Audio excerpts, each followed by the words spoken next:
Oh ya, nama saya Sahban dari UPR Pasir Gaok Fish Farm, Desa Pasir Gaok, Kecamatan Raja Bungur, Provinsi Jawa Barat. Ya, saya sehari-harinya jadi petani pembenihan ikan lele dan patin.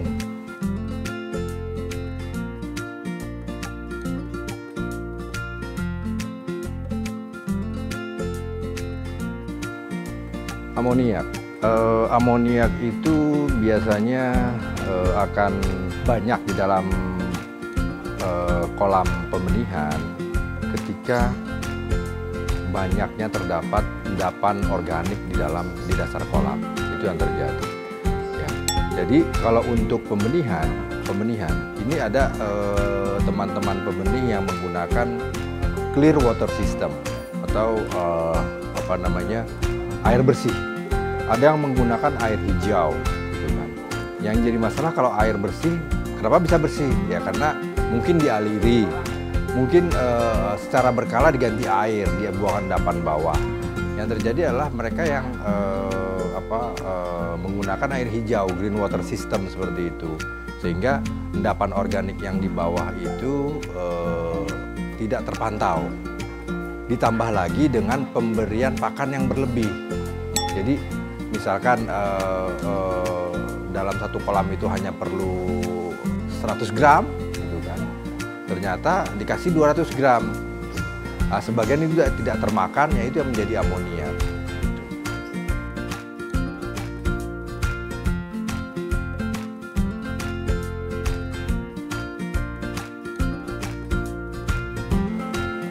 Indukan lele berkualitas. Kalau saya mempercayakan indukan itu ke balai pemulihan benih, seperti di BRPI, Balai Riset Pembenihan Ikan di Subang, itu dengan brand lelenya itu bernama Mutiara, lele Mutiara, atau saya dapatkan dari BPPT, BPAT Sukabumi dengan brandnya itu Sangkuriang, gitu. Kalau kita mau mendapatkan induk yang terbaik adalah induk yang melalui seleksi oleh orang-orang yang memang berkompeten untuk memilih seleksi induk lele yang bagus.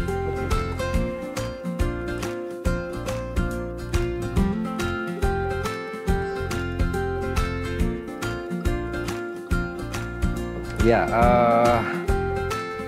sebenarnya lele itu termasuk ikan yang daya tahan, daya adaptasinya kuat, bagus lah gitu. Mereka itu bisa hidup dengan kondisi air yang buruk sekalipun. Tapi yang jadi masalah adalah keburukan kualitas air ini. Kalau dibiasain, lele itu kan bandel. Yang jadi masalah adalah buruknya ini fluktuatif, sehingga itu memakan energi bagi lele untuk adaptasi. Kembali ke masalah air dingin, apabila air dinginnya itu terus-menerus dan terbiasa lele itu, dia akan teradaptasi dengan suhu dingin. Ya. Kemudian kalau misalkan dia panas terus. Jadi kalau misalkan suhu panas, dingin, pH rendah, pH tinggi, memang ada range-nya yang bisa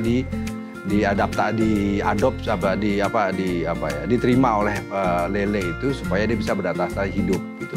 Selama dalam range yang sudah ada di SNI tentang benih lele, itu nggak masalah. Ya. Jadi yang jadi masalah adalah bagaimana membuat suhu itu stabil. Ya. Terus gimana cara membuat suhu itu stabil? Kalau misalkan di daerah dingin, daerah gunung, karena suhu di bawah 27 itu yang rawan penyakit datang itu berupa parasit, berupa jamur. Misalkan jamur yang kadang badannya terlihat berkarat gitu, atau white spot, kalau berkarat itu oodinium atau velvet disease gitu kan. Nah, itu yang dijaga itu datangnya parasit berupa jamur tadi. Nah, untuk mengatasinya harusnya karena kan daerah dingin itu airnya sudah dingin, kemudian hembusan angin itu dingin. Nah, kalau saya saran sih di sekitar kolam pembenihan itu ditutup dengan entah itu paranet di sampingnya supaya hembusan angin itu tidak menambah dingin dinding dari, apalagi pakai terpal gitu, makin dingin sekali gitu. Ya itu yang terjadi fluktuatif suhu yang terlalu tinggi seperti itu.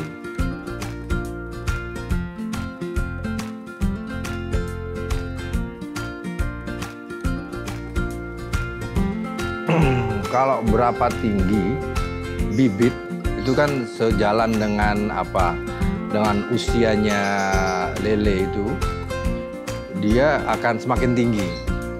Kalau saya sendiri dari umur 0 sampai 14 hari, saya pakai ketinggian 30 cm. Nah, dari 14 hari ke 60 hari gitu, saya akan naikkan bertahap seiring dengan besarnya lele. Jadi begitu saya pindah kalau dari 0 sampai 14 kan saya di indoor. Habis indoor sortir saya pindah keluar. Nah itu pada saat keluar itu saya akan samakan tingginya dengan yang indoor, 30 sama 30.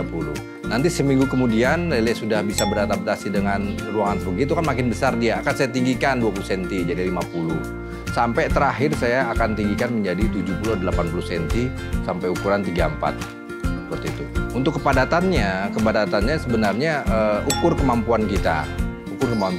Kalau kita mampu mengontrol kualitas air, sepadat mungkin nggak masalah kalau kita mampu. Tapi kalau misalkan kita nggak mampu, ya pakai yang aman-aman aja lah. Kalau yang aman-aman aja kita bisa lihat di SNI untuk pembenihan lele, amannya seberapa. Itu SNI itu batas aman kita bicara tentang kepadatan benih, seperti itu.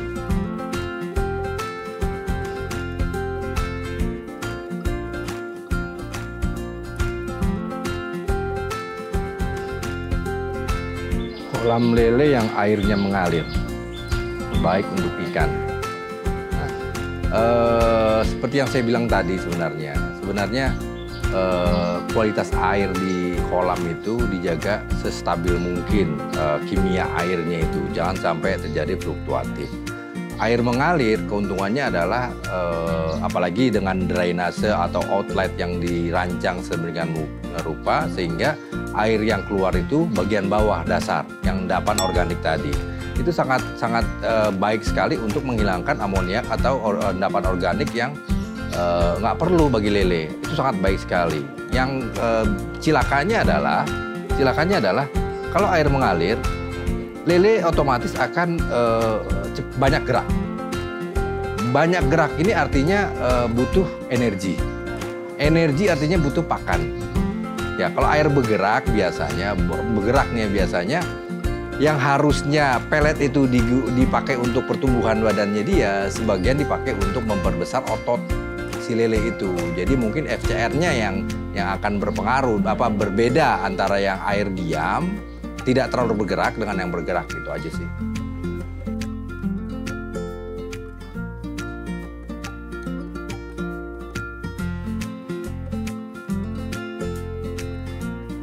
Jadi bagus atau tidaknya itu gimana kita ngerawat gitu.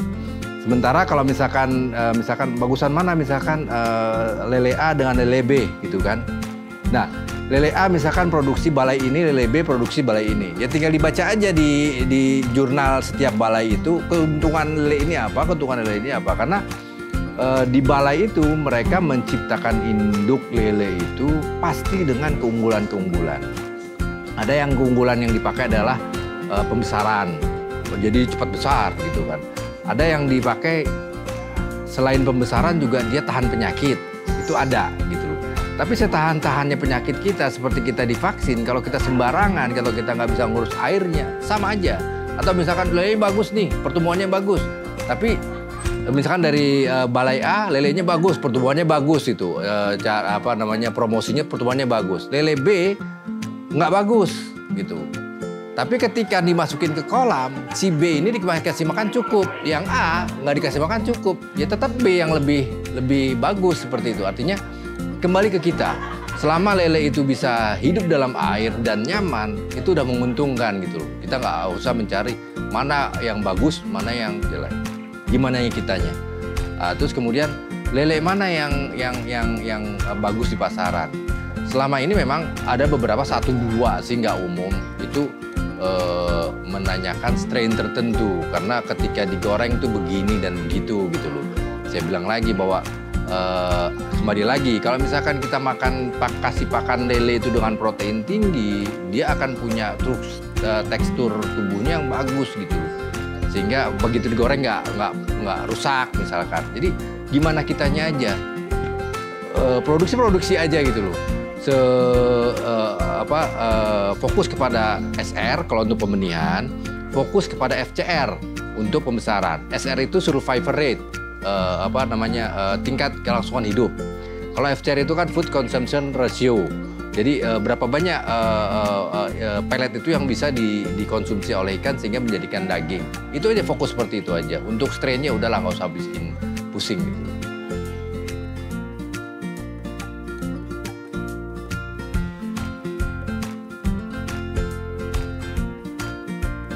Tapi secara umum adalah benih yang bagus itu benih yang didapat, sebelum kita ngomong fisik benihnya ya, benih yang didapat dari supplier benih yang punya reputasi baik. Reputasi baik itu macam-macam. Ada yang dengan pengakuan pemerintah dia punya CPIB misalkan, atau orang tahu bahwa benih dari supplier ini itu jarang sekali masalah. Itu pertama. Kedua, bahwa benih yang bagus itu, tadi kan benih yang bagus dari supplier yang terpercaya dulu, gitu kan. Kedua, benih yang bagus itu ketika ditebar di kolam pembesaran, itu requirement-nya adalah seukuran dan seumuran. Kenapa beda antara seukuran dan seumuran? Karena kalau seukuran aja, misalkan anak SD, lele yang baru usia SD sama lele usia SMP misalkan. Ketika di hari yang sama, ini besarnya sama nih. Nah, ketika mereka nanti dua-duanya SMA, ini yang SD ini pasti akan lebih unggul. Karena SMP-nya udah kecil segitu, yang ini yang SD udah sama SMP. Jadi seukuran dan seumuran, itu penting. Ketiga ya, itu jadi dari supplier yang terpercaya, kemudian seukuran dan seumuran. Yang ketiga itu lihat dari gaya berenang si lele. Jadi ketika kita mau beli benih, pastikan kita tidak beri benih secara by phone. Oh lele bagus kirim sekian ya. Tapi kita harus survei dulu sebelum itu ikan diangkat, kita lihat ikannya. Kita pastikan bahwa di sana nyaman gitu lele. Kemudian baru kita yakinkan beli yang ini. Jadi kita harus yakin bahwa benih itu yang nyaman. Ciri-ciri nyaman apa? Ciri-ciri nyaman itu mereka itu ketika kita datang ke kolam pembenih itu nggak ada lele, kelihatan lele. Jadi begitu dikasih makan dia seperti tadi tuh. Kalau kita lihat dia responsif sekali terhadap pakan, berenang lincah. Tidak ada satupun lele yang ada di permukaan yang mengambang. Itu penting untuk Nah, langkah berikutnya benih bagus, tapi kita kesiapan kolam budidaya kita nggak cukup gitu. Sama, itu akan tadinya benih yang bagus, 3 hari kemudian akan ada masalah dengan menggantung di permukaan ramai-ramai upacara. Karena yang sering terjadi adalah ketika pindah kolam, entah itu baru beli, entah itu akibat dari sortir, itu efeknya 3 hari kemudian dia gagal adaptasi, lendirnya banyak keluar, bakteri masuk sehingga upacara bareng-bareng dan kematian di bawah banyak, seperti itu.